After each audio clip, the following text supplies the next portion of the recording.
Hello and welcome to Disney Movie Investigations. This is our January bonus case file on Studio Ghibli's Spirited Away. And for those of you that this is their first time joining, what we do each week is we take a deep dive into a movie that is featured on Disney Plus, and we take a look at how the movie got made, the reaction when the movie was released, as well as the future within the Disney universe. So like I said, we are taking a look at Studio Ghibli's Spirited Away, and this was the winner of our January bonus poll, chosen by you, the viewers. And so today we are going to take a look at not only the movie Spirited Away, but we are also going to take a look at the relationship between Studio Ghibli and Disney and what led to its downfall. And then we'll look at some interesting trivia about Spirited Away as well. So I do ask, if you do like these videos, that if you please hit the subscribe button. So that way you will not miss any of our case files, as well as it does help the channel out in getting viewed by more viewers. So thank you so much for everyone for their support. And if you could hit that subscribe button, that would be greatly appreciated. So let's take a look first at Studio Ghibli and its relationship with Disney. So Studio Ghibli is an animation studio in Japan that was founded by Hayo Miyazaki, and he had created numerous films throughout the 80s and 90s, but the first film that was going to be released in the US was Princess Mononoke, and that was scheduled for a worldwide release with Disney securing the North American release rights. And then, so Disney was going to release this under their Miramax brand at the time, and Harvey Weinstein was the executive producer for the US release. And he felt that the movie should be edited down for a Western audience, feeling that the movie was way too long and that certain aspects of the movie that are more part of Japanese culture be cut out. However, Miyazaki's producer, Toshu Suzuki, sent Weinstein a gift of a Japanese samurai sword with a little note attached to it saying, "No cuts." So you kind of could tell how he felt about that. Miyazaki won the battle. He put his foot down and said, either we're doing it fully or we're not doing it all. And the film actually remained intact. And then this would start a relationship with Disney and Studio Ghibli for the next 15 years, where Disney would release all the Studio Ghibli films within the theater. The films would achieve moderate success. These films are an art form, so they're very beautiful, and it takes animation to a different step farther. So yeah, they're definitely part of an animation style. I just don't think they're a big hit in the United States market, and that's not due to lack of quality. It's just a different film with more of a niche audience. That's my personal opinion. John Lasseter, however, would get behind the Miyazaki films, and he actually arranged for Spirited Away, the movie we're going to talk about today, to get a U.S. screening. And the first screening was actually done at Pixar headquarters. And Lasseter would go on to become the biggest cheerleader for Spirited Away to get a U.S. release inside North American theaters. Lasseter as well, he took this on as a pet project, and he would personally supervise the U.S. cast recording because the film was obviously done in Japanese voices. So Lasseter would supervise all the voice recordings for US, as well as casting the different actors, the US actors in their roles. So let's get into Spirited Away. So Spirited Away was written and directed by Hayo Miyazaki, and this is actually a pet project that he did inspired by his daughter. So it was definitely very personal to him. And it had a budget between $15 and $19.2 million. And the box office as of today is $383.4 million. So it was a huge success. And I think that's a mixture between Japanese box office and US box office. So I believe it's one of the highest grossing films within Japan, as I read somewhere. So let's take a look at the plot. So Chihiro and her family are on their way to their new home in the suburbs when her father decides to take a detour and along a lonely dirt road that's kind of looked like it hasn't been driven on in years. And after getting out of the car and walking along a path for a while, they discover an open-air restaurant filled with food, but with no workers or no other customers present. So Mom and Dad don't hesitate to sit down and dig into all this free food, but Chihiro senses danger and refuses to participate. As night falls, she is terrified to see the area filled with faceless spirits. But when she returns to find her parents, she finds that they have been transformed into pigs.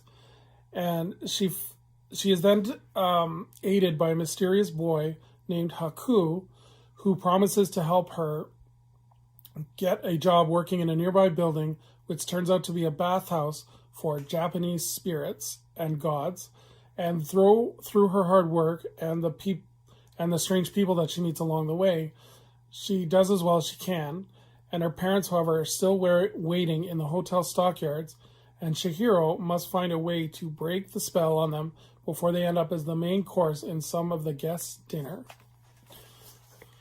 So this is definitely a long movie, more longer than what U.S. audiences are accustomed to. It clicks in just over 2 hours. Very beautiful film, very highly stylized animation. The story is really tight. It took me, I guess personally, 2 watches to really appreciate the story, because the first time I wasn't so used to the length of it, so I got a little confused. But after watching it a second time, it all started to click with me, and that's just me. I'm sure other people got it right away, but I think the story is very airtight, and it's very beautiful animation. The character work is really, really well done. They're really likable characters.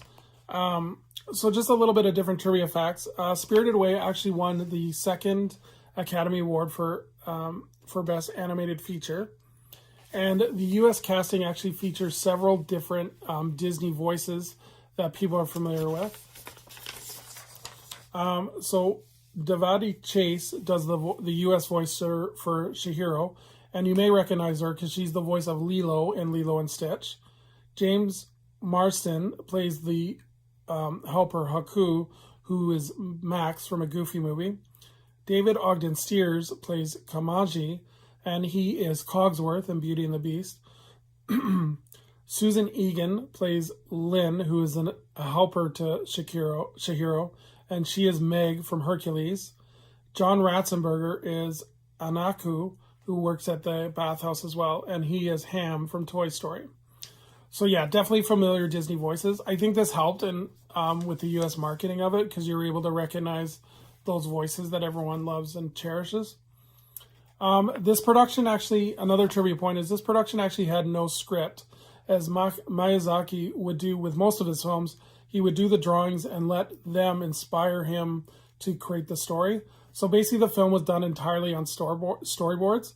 And this is how animation films used to be done, but it was very rare in 2000 when this movie was being made. And he felt it was more of an organic process, which I can really appreciate. So just some more final thoughts. I don't think Disney really never understood how to promote these films.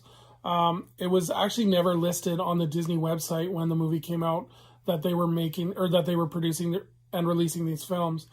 So there was no really steam behind the promotion of it. Disney did try to secure the streaming rights for Studio Ghibli's films, because I think they were trying to lock in the deal knowing that they were going to have Disney Plus. So they were working hard to get Studio Ghibli to give them the streaming rights.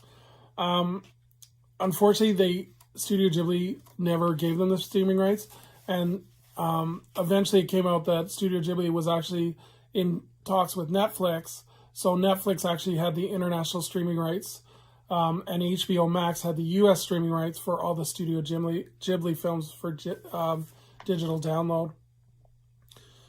So like I said, I don't think Disney never really knew how to market these films, and so they unfortunately did moderate box office success. And Disney is all about synergy within its different aspects of the company. So I think they saw these films as they weren't able to put them in a Disney park. They weren't able to create television shows, so they really didn't put the full effort behind it, which is a shame because, like I said, they are very beautiful films. Once John Lasseter was removed from the from the Disney company, I think that was the death knell for Studio Ghibli and Disney. because he was, like I said earlier, he was the biggest cheerleader for Studio Ghibli to be released in the US. And once he was gone, I think that was it. And Disney just didn't feel the need to further continue a relationship with Studio Ghibli. And then when the Netflix deal came out, I think that was the end of them, end of Disney having anything to do with Studio Ghibli. So overall, I think this is a great story art, and great animation style that we're not so used to in the Western market. I definitely recommend that you check it out. It is definitely a piece of art that everyone should watch. And it's something that I think I know I'm going to go back and try and find more Studio Ghibli films just to try and watch, because I do think it's an art form that is not as appreciated as it should be. So thank you so much for everyone for watching this week's video on Studio Ghibli Spirited Away. And again, for those of you who like these videos, please hit that subscribe button. As well as if you want any comments I would love to know from the audience who has seen this movie and what their thoughts are, being that it's a non-traditional traditional animated film. So I am doing some breaking news. All right, and I'm going to talk about February's bonus poll, and that's going to be coming up tomorrow, is going to be when you can vote. And this month's theme is going to be romantic movies.